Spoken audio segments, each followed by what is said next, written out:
الحمد لله الذي علم الإنسان ما لم يعلم والصلاة والسلام على رسوله المعظم وعلى آله وأصحابه أجمعين أما بعد فقد قال الله تبارك وتعالى في القرآن المجيد والفرقان الحميد أعوذ بالله من الشيطان الرجيم بسم الله الرحمن الرحيم وقال تعالى يا أيها الذين آمنوا استعينوا بالصبر والصلاة إن الله مع الصابرين وقال موسى لقومه استعينوا بالله واصبروا إن الأرض لله يورثها من يشاء من عباده والعاقبة للمتقين وقال الله سبحانه وتعالى يا أيها الذين آمنوا اصبروا وصابروا ورابطوا واتقوا الله لعلكم تفلحون صدق اللہ العظیم۔ محترم حضرات، قرآن کی جو آیات ہیں ہمیں ہر دور میں، ہر زمانے میں، ہر حالات میں، ہر مصیبت میں رہبری کرتی ہیں، رہنمائی کرتی ہیں، ہمیں راستہ دکھاتی ہیں کہ ہمیں کس موقع پر کیا کرنا چاہیے۔ قرآن کی آیات رہبری کرتی ہیں، جیسا کہ موسیٰ علیہ السلام کا یہ واقعہ کہ انہوں نے اپنی قوم سے کہا وَقَالَ مُوسَىٰ لِقَوْمِهِ اسْتَعِینُوا بِاللَّهِ، اللہ سے مدد حاصل کرو، وَاصْبِرُوا اور صبر کرو۔ دو پیغام ہے، اللہ سے مدد مانگو اور صبر کرو۔ صبر اور مدد، صبر اور مدد یعنی دعا کرنا۔ جب صبر اور مدد کو پلس کریں گے تو جو ایکول جو جواب آتا ہے وہ کامیابی بنتا ہے، کامیابی بنتا ہے۔ اس لیے کہ حضرت موسیٰ علیہ السلام نے اپنی قوم سے کہا اس وقت جب فرعون ان کے پیچھے لگا تھا، فرعون زمین سے نکال رہا تھا، ان پر ظلم کر رہا تھا، بے پناہ ظلم اس نے کیا۔ اللہ کے حکم سے حضرت موسیٰ علیہ السلام اپنی قوم کو لے کر جا رہے ہیں۔ اس وقت یہ جملہ کہا تھا حضرت موسیٰ علیہ السلام نے کہ استعینوا باللہ، اللہ سے مدد مانگو، اللہ سے دعا کرو، اور آگے کیا فرمایا وَاصْبِرُوا، صبر کرو۔ آگے اللہ کہ نبی نے تسلی دی ان الارض للہ، کہ زمین اللہ کے لیے ہے۔ یہ دنیا کی جو اندر زمین نظر آ رہی اللہ کے لیے ہے۔ آگے فرمائی یورثها من یشاء من عبادہ، اللہ تعالیٰ جسے چاہتا ہے اپنے بندوں میں سے اس کا وارث بناتا ہے، نائب بناتا ہے۔ آج یہ فرعون اس کا بادشاہ ہے، اس کے ہاتھ میں حکومت ہے، ملکیت ہے، زمین ہے، کل اس کے ہاتھ میں نہیں رہے گی، یہ ختم ہو جائے گا۔ اس سے پہلے بھی بہت ظالم لوگ آئے، ختم ہو گئے، تباہ ہو گئے، برباد ہو گئے، یہ بھی ختم ہو جائے گا۔ اور اللہ تعالیٰ اپنے بندوں میں سے جسے چاہتے ہیں اس کا وارث بنا دیتے ہیں۔ آپ دیکھیں فرعون کے بعد اللہ نے اپنے بندوں میں سے کیا کیا، ان زمینوں کا وارث بنا دیا، نائب بنا دیا، حاکم بنا دیا، مالک بنا دیا۔ آگے اللہ کے نبی نے فرمایا والعاقبۃ للمتقین، بہترین انجام متقیوں کے لیے ہے، پرہیزگاروں کے لیے ہے، جن کے دل میں خوف ہے ان کے لیے۔ تو دو چیز ہے، ایک تو دعا کرنا اور صبر کرنا۔ اسی طرح دیکھیں سورہ آل عمران کی آخری آیت، سورہ آل عمران کی 200 نمبر کی آیت پہ آپ دیکھیں گے اللہ نے ایک جگہ ایک آیت میں 4 چیزیں بیان فرمائی ہیں۔ یہ کامیابی کا ضابطہ اللہ نے بیان کیا ہے کہ اگر یہ ایمان والوں میں یہ ضابطے آ جائیں تو ایمان والا کامیاب ہو جائے گا۔ اللہ نے یہاں کیا فرمایا؟ وَالْعَاقِبَةُ لِلْمُتَّقِينَ، اس بات کو ذہن میں رکھیں۔ سورہ آل عمران میں کیا فرمایا؟ یا ایھا الذین آمنوا اصبروا، کیا ہے ایمان والو؟ صبر کرو، حالات آئیں گے، پریشانی آئیں گے، امتحان ہوگا، مصیبتیں ڈالی جائیں گی، آپ پر ظالم حکمراں مسلط ہوں گے، نئے نئے قوانین لائیں گے، نئی نئی چیزیں لائیں گے، لیکن کیا کرنا ہے؟ صبر کرنا ہے۔ صبر کرو، وَصَابِرُوا، ثابت قدم رہو، مقابلہ کرو، صرف دیکھنا نہیں، سہنا نہیں ہے، مقابلہ کرنا ہے۔ مقابلے کی شکلیں الگ ہوگی، طریقے الگ ہوں گے، قلم کے ذریعے، آلات کے ذریعے، زبان کے ذریعے، اجتہاد کے ذریعے، جس لائن سے بھی ہو سکے آپ کیا ہیں؟ مقابلہ کریں، یہ اللہ کا حکم ہے۔ تیسری چیز اللہ نے فرمائی وَالرَّابِطُوا، مستعد رہو، تیاری کرو۔ مستعد رہنے کا مطلب یہ ہے کہ چوکنا رہنا چاہیے، تیاری کرنا چاہیے۔ مفسرین نے فرمایا سرحدوں کی حفاظت کرو، مفسرین نے فرمایا دلوں کی حفاظت کرو۔ شیطان تمہارے اوپر حاوی ہے، تمہارے دلوں کو کدھر پھیر دے گا پتہ نہیں چلے گا۔ اپنے اعمال کی حفاظت کرو، اپنے دین کی حفاظت کرو، اپنے ایمان کی حفاظت کرو۔ تمام چیزیں اس میں داخل ہیں رابطوں کے اندر۔ ہمیں مستعد رہنا چاہیے، ہمیں تیاری رکھنا چاہیے، ہوشیار رہنا چاہیے، چوکنا رہنا چاہیے۔ یہ تیسری چیز فرمائی۔ اسی آیت میں چوتھی چیز جو اللہ تبارک و تعالیٰ نے بیان فرمائی وہ کیا ہے؟ وَاتَّقُوا اللَّهَ، یہ اصل چیز ہے۔ اگر یہ دل میں آ گیا، تقویٰ دل میں آ گیا، خوف خدا دل میں آ گیا، ایمان اگر ہمارا مضبوط ہے تو پھر یہ تین چیز کا کرنا ہمارے لیے آسان ہو جائے گا۔ آج اگر آپ پوری دنیا پہ نظر ڈالیں، ایک ایسا انداز اس میں دیکھیں، غور فکر کریں، اندازہ ہوگا جن کے دل میں تقویٰ نہیں ہے، خوف خدا نہیں ہے، طاقت ہونے کے باوجود، تعداد ہونے کے باوجود بھی زبان نہیں کھلتی، صبر کا کوئی ان کے اندر حصہ بھی نظر نہیں آتا ہے، رابطوں میں جو چیز فرمائی گئی ہے وہ نظر نہیں آتا ہے، صابروں میں جو چیز فرمائی گئی وہ نظر نہیں آتا ہے۔ وجہ کیا ہے؟ وَاتَّقُوا اللَّهَ، تقویٰ نہیں ہے، ایمان نہیں ہے، خوف خدا نہیں ہے۔ اس لیے آج دنیا کی حکومتوں سے ڈر رہے ہیں، دنیا کی طاقتوں سے ڈر رہے ہیں۔ اللہ جو سپر پاور اللہ ہے اس سے ڈر نہیں رہے۔ جب اللہ کا ڈر دلوں میں آ جائے گا، اللہ کا خوف دلوں میں آ جائے گا، اور ڈر کے بعد ہی اللہ ہمارے ساتھ ہوگا، اور جس کے ساتھ اللہ ہوگا اسے کامیابی ملے گی۔ اللہ جس کے ساتھ ہو جائے اسے کامیابی 100% ملتی ہے۔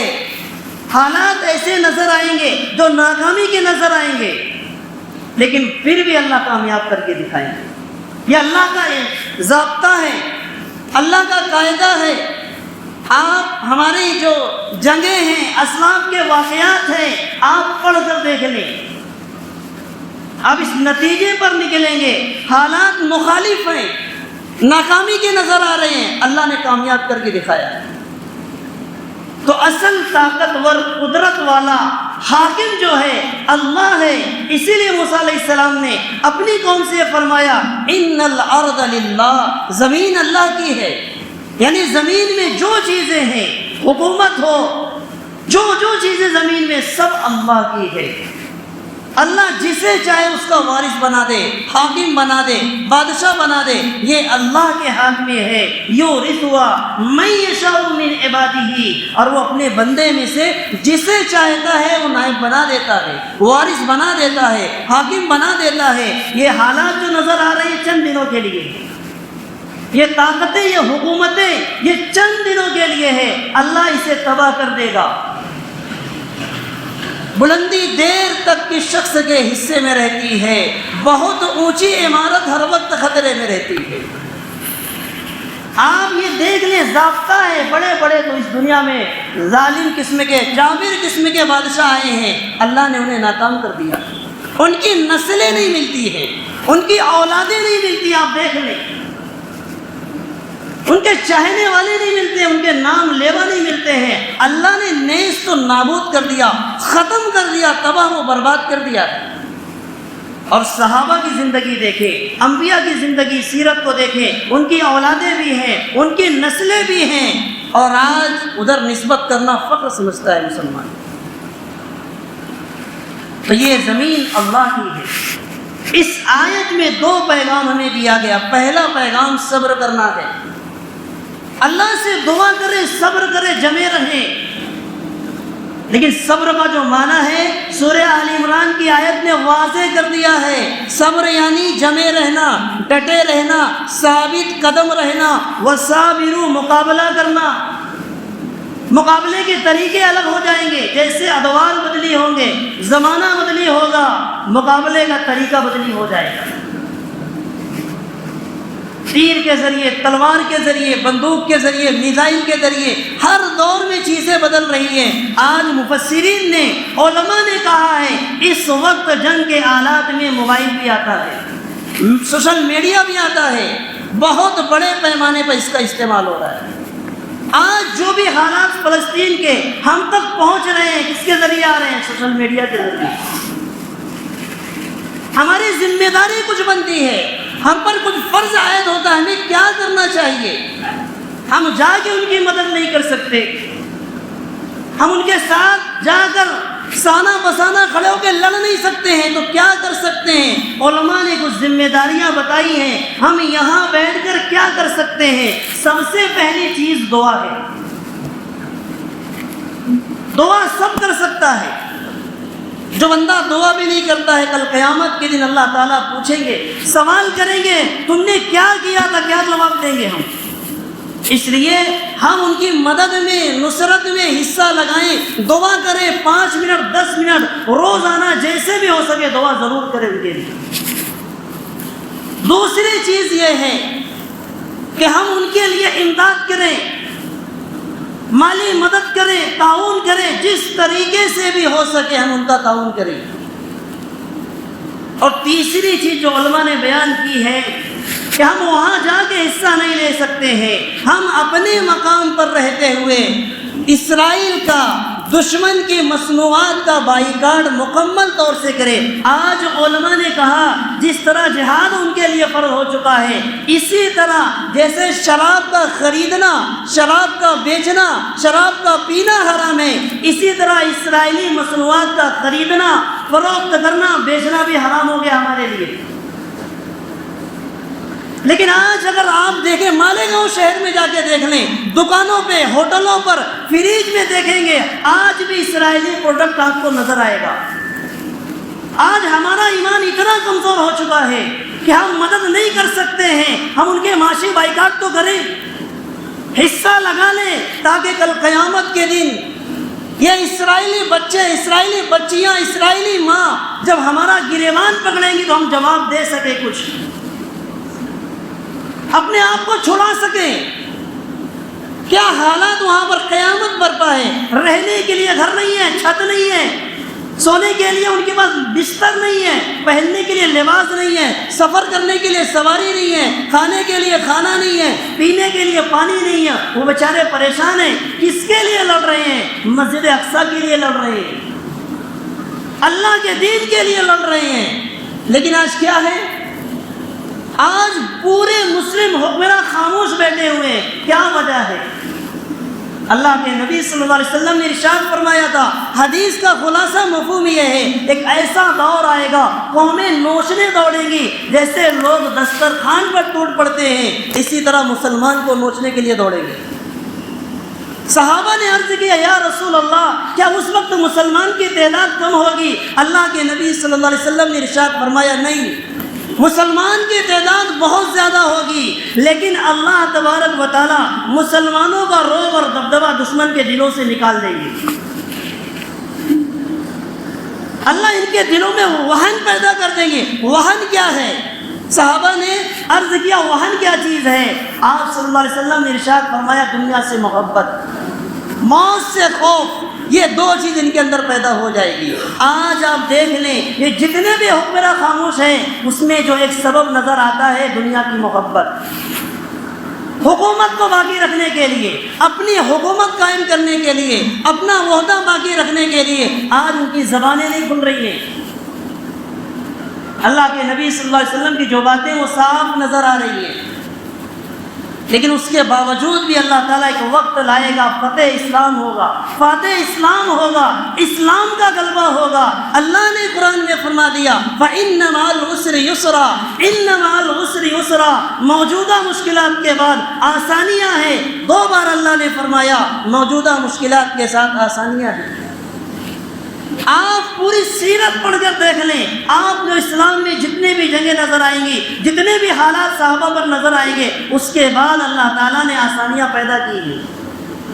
آج ہمارے سامنے حالات نظر آ رہے ہیں، ملکی سطح پر نظر آ رہے ہیں، عالمی سطح پر نظر آ رہے ہیں، یہ سارے حالات ختم ہونے والے ہیں۔ یہ اللہ کا وعدہ ہے۔ اللہ نے تاکید سے فرمایا فَإِنَّ مَعَ الْعُسْرِ يُسْرًا، إِنَّ مَعَ الْعُسْرِ يُسْرًا۔ اللہ نے تاکید کے ساتھ 2 مرتبہ اس آیت کو ذکر فرمایا۔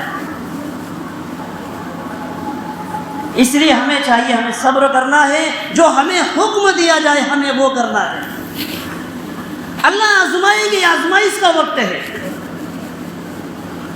ہر انسان کی آزمائش ہو رہی ہے، اللہ آزما رہے ہیں۔ وَلَنَبْلُوَنَّكُمْ میں اللہ نے جو فرمایا وہ یہی فرمایا، ہم تمہیں ضرور آزمائیں گے۔ مفسرین نے فرمایا یہاں صرف مسلمان مخاطب ہیں، ہم تمہیں ضرور آزمائیں گے، ہم تمہیں ضرور آزمائیں گے، قسم بخدا ہم تمہیں ضرور آزمائیں گے۔ وَلَنَبْلُوَنَّكُمْ بِشَيْءٍ مِّنَ الْخَوْفِ وَالْجُوعِ وَنَقْصٍ مِّنَ الْأَمْوَالِ وَالْأَنفُسِ وَالثَّمَرَاتِ وَبَشِّرِ الصَّابِرِينَ۔ 4 چیزیں اللہ نے ذکر فرما دی ہے۔ اس کے علاوہ بہت ساری چیزیں اس میں داخل ہو جاتی ہیں کہ ہم تمہیں بھوک کے ذریعے آزمائیں گے، خوف کے ذریعے آزمائیں گے۔